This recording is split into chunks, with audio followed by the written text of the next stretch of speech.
दर्शको नमस्कार. तरुण भारत संवादच्या थेट संवाद या कार्यक्रमामध्ये मी संजय कुलकर्णी आपल्या सर्वांचं मनापासून स्वागत करतोय. थेट संवाद म्हणजे आपल्याला माहित आहे की आपल्या भेटीला प्रत्येक भागामध्ये एक असं आगळेवेगळं व्यक्तिमत्व येत असतं की ज्यांच्या चर्चेतून आपल्याला काही ना काही शिकायला मिळतं. आज विशेष आनंद होतोय तरुण भारत संवादच्या थेट संवादमध्ये सोलापुरामध्ये गेल्या 50 वर्षापासून स्त्री रोग प्रसूती या क्षेत्रामध्ये ज्यांनी आपलं नाव महाराष्ट्र नव्हे साता समुद्रापलीकडे लिहिलेलं आहे असे डॉक्टर संपत बलदवा आज आपल्या सोबत आहेत. सर नमस्कार. नमस्कार. आपलं या कार्यक्रमामध्ये खूप खूप स्वागत करतो सर. सर आपल्याला स्क्रीनवर पाहिल्यावर सगळेच ओळखतात की हे डॉक्टर संपत बलदवा आहेत. सर पण तुमच्या चेहऱ्याकडे पाहिल्यानंतर एक वेगळाच आनंद वाटतो की गेली 50 वर्ष तुम्ही या क्षेत्रामध्ये सेवा देत आहेत. पण माझा पहिला प्रश्न असा असेल की तुम्ही या क्षेत्रातील म्हणजे प्रॅक्टिसची सुरुवात कधी केली? मी MBBS आणि MD BJ मेडिकल कॉलेजमधनं पास झालो. स्त्रीरोगतज्ञाची मी पदवी घेतली. मी त्या परीक्षेमध्ये पहिला आलो होतो. मी मूळतः गुलबर्ग्याचा असल्यामुळे मी MR मेडिकल कॉलेजमध्ये मी जॉईन झालो गायनेकॉलॉजिस्ट म्हणून. तिथे जवळजवळ मी 6 महिने लेक्चरची पोस्ट मी केली. पण तिथे अतिशय वातावरण बरोबर नव्हतं आणि मेल गायनेकॉलॉजिस्टला तिथं अतिशय रेजिस्टन्स होतं. ते मला काही आवडलं नाही आणि मग मी माझं शिक्षण सोलापूरला झालं असल्यामुळे मी माझ्या मामाकडेच वाढलं असल्यामुळे सोलापूरला आलो. सोलापूरला आल्यानंतर मला असं लक्षात आलं की मार्कंडेय रुग्णालय हे त्यावेळी हॉस्पिटल नवीनच तयार झालं होतं आणि तिथे गायनेकॉलॉजी जरुरी आहे. माझे मित्र डॉक्टर PK जोशी ते म्हणले, बघ तुला पाहिजे तर सोलापूरला येतो का तू? तर मी बघितलं आणि डॉक्टर वळसंकर साहेब, सिनियर वळसंकर साहेब आणि डॉक्टर आणि कोचिन साहेब यांनी म्हणले की आमचं डिपार्टमेंट गायनेकॉलॉजी जरुरी आहे. तिथे कोणच गायनेकॉलॉजिस्ट नाही, तुम्ही या आणि आमच्या गायनेकॉलॉजी डिपार्टमेंटला जॉईन हो. मी बघितलं त्यावेळी मार्कंडेय रुग्णालयामध्ये म्हणजे सोलापूर सहकारी रुग्णालयामध्ये फार छोटं हॉस्पिटल होतं. नियर अबाउट 30 बेडेड हॉस्पिटल होतं. 10 स्पेशल रूम, 2 वॉर्ड असं होतं आणि तिथं फार काही गर्दी नव्हती. म्हटलं आपल्याला सोलापूरला यायचं आहे, गुलबर्गात राहायचं नाही, आपण चान्स घेऊन बघूया. तर मी मार्कंडेय रुग्णालयामध्ये जॉईन झालो. कुचिन साहेबांनी मला चॅलेंज दिलं की आमचं डिपार्टमेंट तुम्ही डेव्हलप करून दाखवा. मी हे चॅलेंज स्वीकारलं. रोज सकाळी OPD मध्ये येऊन बसू लागलो. रोज ते बघतोय पेशंट येतात का, आज येईल उद्या येईल असं 25-30 दिवस झाले पेशंटचा काही फ्लो येईना. आणि त्याच्यानंतर मी जरा डिस्टर्ब झालो. म्हणले हिचं काही आपल्याला जाऊ वाव नाही आहे, आपण परत गुलबर्गात जाऊ का असे विचार करत असताना त्याविषयी एक रात्री अतिशय क्रिटिकल पेशंट मार्कंडेय रुग्णालयामध्ये आली. 1976ची गोष्ट आहे. मी जस्ट जॉईन झालो होतो. ती घरी बाळंतपण झाली होती. बाळंतपण झाल्यानंतर तिला अति रक्तस्राव झाला होता. रक्तस्राव झाला त्या कंडिशनमध्ये एक 100-150 लोकांनी गोळा होऊन त्या पेशंटला आपल्या मार्कंडेय रुग्णालयामध्ये आणलं होतं. बघितलं पेशंटची कंडिशन बेकार होती. फार काही माझ्याकडे साधन नव्हतं. पण मी अतिशय प्रयत्न करून त्या पेशंटला वाचवलं आणि 10 दिवस आणि ती पेशंट घरी गेली. This was a very turning point and eye opener for me. मला लक्षात हे लोक का घरी बांधकाम करतात, का हॉस्पिटलला येत नाही आहे. 2 प्रॉब्लेम मला तिथं जाणवले की एक तर इलिटरसी, फार अज्ञान आहे तिथं आणि मॉनिटरी प्रॉब्लेम, पैशाचा प्रॉब्लेम आहे. मग मी मनात पक्का विचार केला की आपण आलोय सोलापूर, ह्या लोकांची आपण सेवा करूया. कारण त्यावेळी पूर्व भागामध्ये कमीत कमी 4 ते 5 compact population of BD worker, handloom worker, गरीब लोकांचे चादर वर्कर हे होतं. आपण यांना प्रबोधन करू आणि यांची आपण सेवा करू हे मनात पक्क धरलं. आणि मग आता हे सॉल्व्ह कसं करायचं, मी त्यातील बोर्ड ऑफ डायरेक्टर आणि कुचिन साहेबांना सांगितलं, सर आपण हे लोकांकडे अतिशय गरीब आहे, प्रॉब्लेम आहे, आपण डिलिव्हरीचं पॅकेज करूया की जेणेकरून त्यांना परवडेल आणि मी त्यांना प्रबोधन करतो, मी त्यांना शिकवतो. कुचिन साहेब म्हणले, डॉक्टर ठीक आहे तुम्ही म्हणताय तर आम्ही तयार आहे, काही हरकत नाही, पण तुम्हाला एक करावं लागेल की तुम्हाला तेलुगू भाषा शिकावं लागेल. म्हणलं सर मी तेलुगू शिकतो, कारण जोपर्यंत तुम्ही त्यांच्या लँग्वेजमध्ये बोलणार नाही तोपर्यंत त्यांना तुमच्या काही गोष्टी पटणार नाही. मग त्याच वेळी माझी स्वर्गीय लक्ष्मीनारायणजी बोलली आणि माझे अतिशय चांगले मित्र प्रवीण पोटापती वॉज द टीचर, त्यांनी मला तेलुगू क्लासेस जरा शिकवले. 10-15 दिवसात मी तोडकं मोडकं तेलुगू शिकू लागलो आणि त्या बोलण्यामुळे, त्या शिकवण्यामुळे मी प्रत्येक BD कारखाना, सूतगिरणी, यशवंत सूतगिरणी, सोलापूर सूतगिरणी तिथे जाऊन मी प्रबोधन करू लागलो. मी ఎందుకు आले, मी रा हॉस्पिटलला ना जेचा ना उन्हाते, ह्यामुळे त्यांना माझ्याबद्दल एक ॲफिनिटी तयार झाली आणि माझा फ्लो मार्कंडेय रुग्णालयाचा वाढू लागला. क्या बात आहे.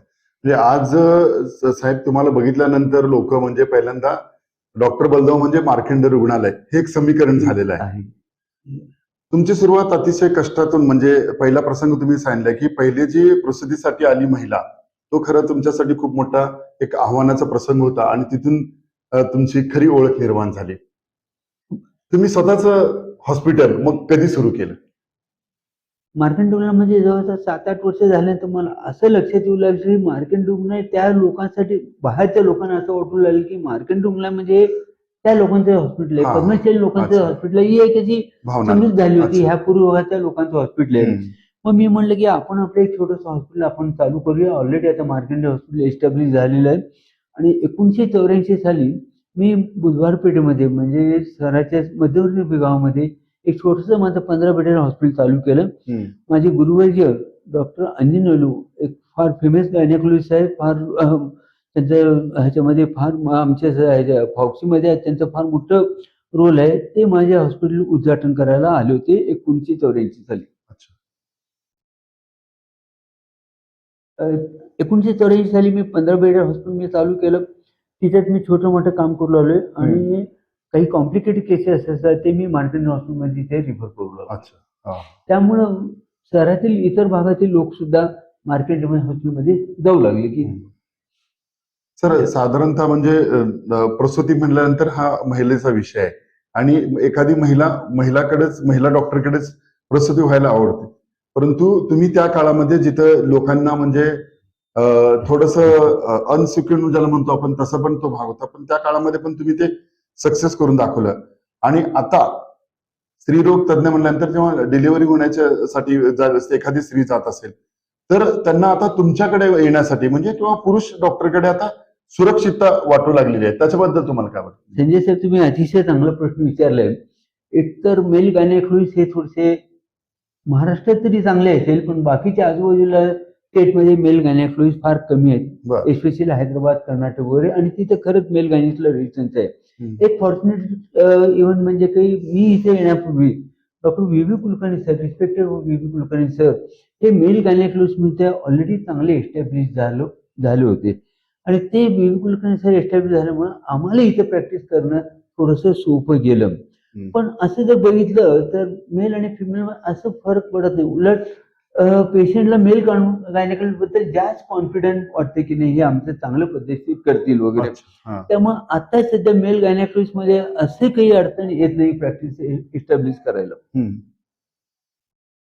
सर, या सगळ्या इतक्या वर्षाच्या तुमच्या कालखंडामध्ये असे बरेचसे प्रसंग आले असेल, त्यामध्ये म्हणजे एखादी महिला तुमच्याकडे प्रसूतीसाठी आली आणि ती केस अतिशय कॉम्प्लिकेटेड वाटली आणि त्यावेळेस तुम्ही असं, मी आता हतबल झालेलो आहे, मी काय करू शकतो, कारण डॉक्टर म्हणल्यानंतर देव म्हणतात, बरोबर, पण त्या डॉक्टर मध्ये सुद्धा देव असतो आणि देव सुद्धा डॉक्टरचा असतो, असं रूप. अशी एखादी घटना घडली का की मला तिथे वाटलं की मी आता देवा तू हे सगळं करणार आहे, असा एखादा प्रसंग आठवतोय तुम्हाला? एक प्रश्न असा आठवतोय की मला एक 2001 ची गोष्ट आहे. एक 5.5-6 महिने गर्भ राहिलेली पेशंट, ती अतिशय खटपटीने राहिली होती. तिचे मागचे 2 सिझर झाले होते. माझ्या हस्ते तिची गर्भधारणा राहिली होती आणि एक रात्री ती ब्लिडिंग होऊ लागल्या, अंगावरनं जाऊ लागलं, म्हणून ते माझ्याकडे आले होते रात्री मार्कंड रुग्णालयामध्ये. बघितलं एवढं रक्तस्राव होत होता, ऑलरेडी बाळाचे ठोके फार काही लागत होते. अशा परिस्थितीत मला आईला वाचणं फार गरजेचं होतं. त्या रात्री 12:30-1 वाजता मी आईचं ऑपरेशन केलं, ते बाळ काढलं आणि ती जी वार होती ती सर्व पूर्ण खाली वळली होती, त्याच्यामुळे तिला ब्लिडिंग होत होतं. ते वार काढल्यानंतर पेशंट कंडिशन ठीक झाली, पण काय झालं दुर्दैवाने, ते बाळ थोडंसं 500 ग्रॅमचं होतं, एक 5.5-6 महिन्याचं बाळ होतं. मी ते पेशंट बाळाला मी सिस्टरकडे हँडओव्हर केलं आणि मी पेशंटकडेच पूर्ण लक्ष देत होतो. पेशंटला वाचवायचं माझं पूर्ण चाललं. 2 ते 3 बाटल्या रक्त दिला वगैरे. सर, मग 2 ते 3 तास झगडल्यानंतर ते पेशंट सेटल झाली. इन द मेन टाइम काय झालं की म्हणजे ते बाळ सिस्टरने घेतलं, ते बाळ काही कोण थोडंसं रडत होतं, पण फार काही त्याच्या होत नव्हती. सिस्टर थॉट की हे बाळ गेलेलं आहे आणि तिने त्या रिलेटिव्हच्या हातात बाळ गेलेलं आहे म्हणून तुम्ही त्याची विल्हेवाट करा म्हणून गेलं. त्याच्यानंतर एक थोडंसं कोणते त्याच्या आजूबाजूच्या नातेवाईकाला थोडंसं बाळाची जर हालचाल दिसली आणि त्यांनी आरडाओरडा चालू केला की आमचं बाळ असताना असं दिलं तसं दिलं, त्याची केअर घेतली नाही वगैरे. त्याच्यानंतर मी समजावून सांगितलं, त्यांना प्रयत्न केला, पण त्यातले काही लोक ह्याच्यातनं काहीतरी पैसा मिळेल आपल्याला म्हणून त्यांनी मला म्हणले, आम्ही बलदाव सरावर केस करतो. म्हणलं करा, काय हरकत नाही वगैरे. थोडंसं त्यांनी पोलीस स्टेशन गाठलं, सांगितलं, मला मला बोलवलं गेलं. मी गेलो तिथं, तर समजून सांगितलं. पुढचे अधिकारी फार चांगले होते, त्यांना लक्षात आलं काय नाही, हे पैशासाठी करतात. त्यावेळी मात्र मला म्हणणं जरा खिन्न झालं की हे असं का होते. म्हणजे लोक, डॉक्टर त्यासाठी रात्रंदिवस काम करतात, रात्रंदिवस पेशंटला वाचवायचा प्रयत्न करतात, आणि काही लोक दुर्दैवाने आता आपल्याला संपत्तीत काही लाभ होईल काय असं बघतात. त्या मात्र मन खिन्न झालं आणि जरा वाईट वाटलं की बाबा पण एवढं जगून शेवटी जर काही आपल्याला निराशा किंवा आपल्यावर दोष होणार असेल तर हे का करायचं, हे जरा मनात विचार करून गेला. नंतर ते लोक आले, माफी मागितली, ते सर्व झालं. पण that 24 hours was very critical. Upset मात्र मी फार झालो त्यावेळी. सर, खरं आजपर्यंत अनेक म्हणजे तुम्ही डिलिव्हरी अतिशय सहज पद्धतीने केले आहेत. आज सोलापुरात महाराष्ट्रातील अनेक रुग्ण तुम्हाला किंवा त्यांचे नातेवाईक पाहिल्यानंतर तुम्हाला ओळखतात. हे तुमच्या कामाची पावती आहे. हे सगळं प्रवास जो आहे, या प्रवासामध्ये जसं तुम्ही सांगितलं की आव्हानात्मक प्रसंग खूप आले, तसे आनंदाचे क्षण पण खूप आले तुमच्यात. तो एखादा आनंदाचा क्षण आमच्या दर्शकांना ऐकायला आवडेल. हो, 2-3 आनंदाचे प्रश्न आहे. एक तर माझा कौटुंबिक आनंद, जे माझी फॅमिली चा आनंद आहे. तो महत्वाचा म्हणजे माझा मुलगा डॉक्टर सचिन बलदावा, तो 2001 साली ऑल इंडिया लेवलला तो बसला होता आणि ऑल इंडियाला रँक सेकंड आली होती त्यांनी. तर मला अतिशय आनंद आला की आज आपला मुलगा सुद्धा आज ऑल इंडिया लेवलला सेकंड येतो आणि त्याला कुठली पाहिजे ती ब्रँड मिळते. तो माझा अतिशय आनंदाचा क्षण की आपण, माझ्या मिसेसनी मुलांना घडवण्यासाठी अतिशय परिश्रम घेतले. त्यांचे शिक्षण होण्यासाठी तिनं अतिशय मेहनत घेतली आणि त्या मेहनतीचा आज तिला आम्हाला चीज झाला असल्यासारखं वाटलं. तो आणि प्रॅक्टिस करताना एक अतिशय आनंदाची गोष्ट की एक सुरुवातीचा प्रॅक्टिस करायचा काळ होता. फार काही त्यावेळी आमच्याकडे फॅसिलिटीज अवेलेबल नव्हत्या. एक पूर्वभागातल्या एखादा VIP लोकांची एक पेशंट रात्री आली होती. त्याच्यामध्ये त्याची गर्भाशयाची पिशवी पूर्ण फाटली होती. आणि त्यावेळी माझ्या नशिबाने किंवा माझ्या लक फॅक्टरनी गावामध्ये सिनियर गायनेकॉलॉजिस्ट कोणी नव्हते. ते या कॉन्फरन्सला गेले होते. मीच एकटा होतो. मला त्यातली VIP लोकांनी सांगितलं की बाबा तुम्ही हे काम करू शकाल का. नवीन होतो, समजा काहीतरी अडचण आली तर प्रॉब्लेम होणार हे माहित होतं. त्यावेळी डॉक्टर PK जोशी तर त्यावेळी मार्कंड रुग्णामध्ये बऱ्यापैकी होल्ड होतं. संपत, काय करतो सर, मी करेन, हे काही काळजी करू नका. आणि त्यावेळी ती पेशंटचं मी भयंकर क्रिटिकल पेशंटमध्ये ऑपरेशन केलं, पेशंटला वाचवली. त्यावेळी गर्भाशयाची पिशवी काढलं. त्याच्यानंतर मला अतिशय समाधान वाटलं की आपण ह्या कठीण प्रसंगाला व्यवस्थित तोंड देऊ शकलो आणि आपल्या मागं कोण ना कोण शक्ती, अदृशक्ती, देवाची शक्ती म्हणा किंवा आपल्या वडीलधारी लोकांचा आपल्यावर आशीर्वाद आहे, हे मला त्यावेळी रुजू झालं, लक्षात आलं. सर, अशा अनेक आव्हानांना तुम्ही हसत खेळत रुग्णांना म्हणजे त्यांच्या सेवेसाठी सदैव तत्पर होता. आता सुद्धा आज तुम्ही गेली 50 वर्ष या क्षेत्रामध्ये तुम्ही योगदान देताय. नुकताच तुम्हाला जीवन गौरव पुरस्कार मिळाला आणि खरंच सगळ्या सोलापूरकर नव्हे, महाराष्ट्रातील जे जे रुग्ण तुमच्याकडे येऊन गेलेत त्यांना एक अभिमान वाटलेला आहे. तर तो जीवन गौरव पुरस्कार मिळाला, त्याच्याबद्दल काय वाटतं? जीवन गौरव पुरस्कार मिळाला ही माझ्या दृष्टीने अतिशय आनंदी घटना आहे. आतापर्यंत माझ्या ही मी मानतो की आतापर्यंत माझ्या कामाची मला पावती मिळाली आहे. खरंच कोणीतरी आपलं काम केलं आणि त्यांनी ते अप्रिशिएशन झालं तर जो एक समाधान मानतो तो खरंच वेगळा आहे. मी आमच्या सोसायटीच्या मेंबर्सना रिक्वेस्ट केली की बाबा मला एवढं मोठं मान देऊ नका तुम्ही. त्यांनी नाही नाही म्हणलं, सर तुमचं आतापर्यंत काम, तुमचं आज 50 वर्षाची प्रॅक्टिस, आज तुम्ही जी सेवा करते त्याचा आम्हाला तुम्हाला गौरव करावाच लागेल. मग म्हणलं ठीक आहे सर, काय हरकत नाही आहे, तुम्ही देताय तर मी ॲक्सेप्ट करतोय. पण that was really credible for all my society member that they appreciated my work. माझ्या कामाची त्यांनी पावती दिली, याच्याबद्दल मला फार समाधान वाटलं. आता पण ज्या 50 वर्षाच्या प्रॅक्टिसमध्ये मी पेशंटची सेवा हे ऑलवेज प्रायोरिटी बघितलं. पैसा नाही, मायनॉरिटी. पैसा was a little bit different part of it. आणि मला असं वाटतं की तुम्ही जर स्वतःहून जर पद्धतशीर काम केला आणि पेशंटचा विश्वास संपादन केला तर तुम्हाला कधीही मागं बघायची जरूर नाही. आणि पैसा आपोआप येतो. फेथ, बिलीव्ह आणि ट्रस्ट ह्या 3 शब्द आपल्या प्रॅक्टिसमध्ये अतिशय महत्त्वाचे आहे आणि ते मिळवण्यासाठी तुम्हाला खरंच अहोरात्र काम करायला पाहिजे. तुमचा हार्डवर्क दाखवायला पाहिजे आणि तुम्ही पेशंटसाठी काम करताय हे त्यांच्या लक्षात यायला पाहिजे. तर आपल्या थेट संवादमध्ये म्हणजे या तरुण भारत संवादच्या कार्यक्रमामध्ये आपल्याशी लोक बघतायत आपली मुलाखत. त्यांच्या मनामध्ये अनेकांना आजकालच्या ज्या पिढीला आहे, जे नवदाम्पत्य आहे, त्यांच्या मनामध्ये एक प्रश्न असा येऊ शकतो की अपत्य प्राप्तीची जी एक आता जी काही समस्या आहे आताच्या जनरेशन मध्ये, तर त्याच्याबद्दल काय तुम्ही मार्गदर्शन करताल? मी तेच सांगितलं की नवीन पिढी आम्ही ज्यावेळी कामामध्ये किंवा प्रॅक्टिस करत होतो त्याच्याकडं फॅसिलिटीज फार कमी होत्या. मग आता फॅसिलिटी तुम्हाला आज ग्रॅज्युएट आणि पोस्ट ग्रॅज्युएट झाले की लगेच तुम्हाला ॲडव्हान्स फॅसिलिटी ती ऑलरेडी तुम्हाला मिळत आहेत. त्या फॅसिलिटीचा तुम्ही चांगला उपयोग करा, ऑनेस्टली प्रॅक्टिस करा आणि तुम्ही तुमचे लिमिटेशन ओळखा. ते फार महत्त्वाचं आहे. मला सर्वच गोष्टी यायला पाहिजे असं काही जरूर नाही आहे. आपल्याला जे येते ते चांगल्या पद्धतीने करा. ज्या काही गोष्टी आपल्याला येत नाही तुम्ही दुसऱ्याचं ओपिनियन घ्या, आपल्या मित्राचं ओपिनियन घ्या किंवा सिनियर माणसाचं ओपिनियन करा. त्याच्यामध्ये काहीच कमीपणा नाही आहे. कारण on the contrary patient will be happy की डॉक्टरांनी आणून 2 डॉक्टरांना मदत घेतली आणि माझ्या चांगल्यासाठी अतिशय त्यांनी सेकंड ओपिनियन सुद्धा घेतलेलं आहे. आणि शॉर्टकट प्रॅक्टिस नको. शॉर्टकट प्रॅक्टिस इज व्हेरी वेल. थोडंसं धीर धरा, ऑटोमॅटिक तुमची प्रॅक्टिस वाढेल आणि पैसा येईल. सर, रुग्णसेवा ही ईशी सेवा मानली जाते. डॉक्टर म्हणजे दुसऱ्या देवरूपात बघितला जातो. परंतु कुठेतरी आजच्या सगळ्या धाकधकीच्या जीवनामध्ये लोकांना हॉस्पिटल म्हणल्यानंतर एक वेगळंच बघण्याचा दृष्टिकोन बदललेला आहे.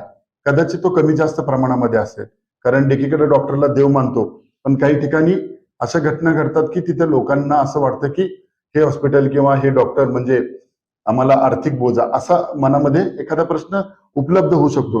त्यामुळे आजच्या युगामध्ये एक यशस्वी डॉक्टर होण्यासाठी कोणते गुण असावे आणि कोणता विश्वास समोरच्याकडे पण असावा असं तुम्हाला वाटतं? तर सध्या परिस्थिती बदलली आहे. मी ज्यावेळी सुरुवातीला प्रॅक्टिस 10 ते 15 दिवसापूर्वी 15 वर्षापूर्वी करत होतो. खरंच तुम्ही म्हणल्यासारखं डॉक्टर हा आपला परमेश्वर आहे, डॉक्टर हा देव असं मानायचे. मग काही आम्ही गोष्टी त्यांना समजावून सांगायचे वगैरे कॉम्प्लिकेटेड केस झाले वगैरे ते फक्त एकच म्हणायचं, "सर आम्हाला काही कळत नाही. तुम्हाला जे काही ते करायचे करा." म्हणजे एवढं ते आपल्यावर विश्वास टाकायचे. पण तो विश्वास आता जरा लोप पाहू लागलेला हे आम्हालाही लक्षात येते. 2-3 कारणे आहेत त्याच्यामध्ये. एक तर पेशंटचं अर्धवट नॉलेज, ते थोडंसं इकडे-तिकडे काहीतरी वाचून येतात. त्याच्यावरून त्यांना काहीतरी आपल्याला चुकीचं काहीतरी त्याचं नॉलेज स्वतः तयार करून घेतात. दुसरी भावना अशी झाली की पैसा दिला की सर्व काम व्हायलाच पाहिजे. ते अतिशय हे झालं की मी पैसे देतो ना माझं काम व्हायला पाहिजे. डॉक्टरी विषयामध्ये तसं होऊ शकत नाहीये. प्रत्येकाची प्रकृती वेगवेगळी असते, प्रत्येकाची कारणं वेगवेगळे असतात. तिसरं आमची थोडंसं आम्ही कमी पडू लागलोय की आम्ही सुद्धा जरा कमी संवाद साधू लागलोय पेशंटबरोबर. जे काही एक्सप्लेनेशन करून द्यायच्या, पेशंटच्या अपेक्षा वाढलेल्या आहे. थोडं आपण त्यांना नीट समजावून सांगूया. पण काही कारणामुळं आम्हालाही वेळ नाही किंवा काही, त्यामुळे थोडं आम्ही कमी पडलो. त्यामुळं थोडंसं पेशंट डॉक्टर रिलेशनशिप हे जे बिघडलेलं आहे, ते बिघडू नये म्हणून आपणही थोडंसं प्रयत्न करूया, समजून सांगूया पेशंटला. आणि थोडंफार प्रॉब्लेम चालू होतो तो आर्थिक बाजूची. पेशंटला आपल्याला प्रबोधन करावे, बाबा हे आर्थिक खर्च आता थोडं वाढलेलं आहे, काय तर फॅसिलिटीज वाढलेल्या आहेत. तुमच्या आम्ही डायग्नोस्टिक एड्स वाढलेले आहेत, त्याच्यामुळे हे खर्च वाढतंय. ह्या सर्व गोष्टी आपल्याला प्रबोधन केल्याशिवाय ही घडी बसणार नाही असं मला वाटतं. नक्कीच सर, आज आपण आपला बहुमोल वेळ आमच्या तरुण भारत संवादच्या थेट संवादसाठी दिलात आणि आमच्या दर्शकांना तुमचा जीवन गौरव जो सन्मान मिळालाय त्याची पूर्ण जी यशोगाथा होती ती आज तुमच्या तोंडून ऐकायची होती. तर तुम्ही बहुमोल असा वेळ दिलात आणि जातात आमच्या दर्शकांना आणि या क्षेत्रात येणाऱ्याला पण तुम्ही खूप असं बहुमोल असं मार्गदर्शन केलं.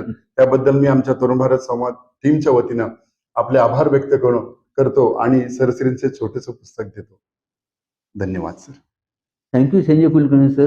तुम्ही मला आज इथं बोलवलं, माझ्यावरचे काही 2 शब्द माझे विचार मला मांडण्याची परवानगी दिली, याच्यामुळे मी आपला अतिशय आभारी आहे. पुढेही काही तरुण भारतासाठी काही काम असेल तर मला कधी हाक मारा, मी आपल्या कामासाठी तयार आहे. धन्यवाद सर. Thank you sir. थँक्यू.